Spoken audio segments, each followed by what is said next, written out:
Meron kasi tayong N4 na ganito. Night Sumori. Tama po ba yung N4 natin? Night Sumori. Pero ngayong N3, Sumori wa Nine. Night. Ito talagang Sumori wa Night. Wala ka talagang balak, kabalak, kabalak. No? Has no intention talaga to. Ito Night Sumori, I have planned not to do. Or balak mong hindi gawin. Ito naman talaga, definitely, Sumori wa Night, wala ka talagang balak. Ito, para kang nagda-doubt pa. Plano mo lang na hindi gawin. Or may balak kang hindi mo gawin.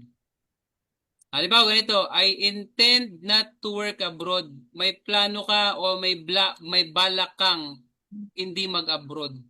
Kai gaide, hatarakanay, sumori des. Pero pagdating dito, I have no intention talaga of working abroad. So, kai gaide, hatarakot sumori, wanay des. One Yeah. night. Wala ka talagang balak talaga mag-abroad, no, dito. Sumori datta, past tense, no? Past form of sumorida.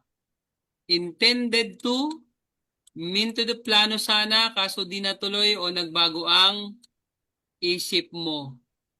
Dictionary form, sumori datta, intended to.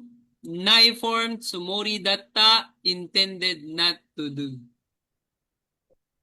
Pagbalak mo makipag-usap, hana sumori des. Na?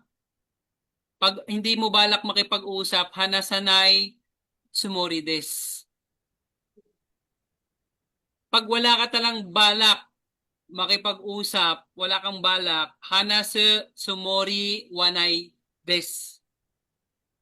Dito naman, balik tayo doon sa N4 yung kanina ha. Yung balak kong makipag-usap. Ano yan? Balak kong makipag-usap, hanase sumori des. Ayan. Ito, tag nito, binalak mo na makipag-usap. Past tense na. Sabi dito, hindi lang natuloy, nagbago isip. Example, bala kong mag-study ng Japanese last night pero ako'y nakatulog. Ayun. Past tense na, no? Pag sinabing data, always, nangyari na.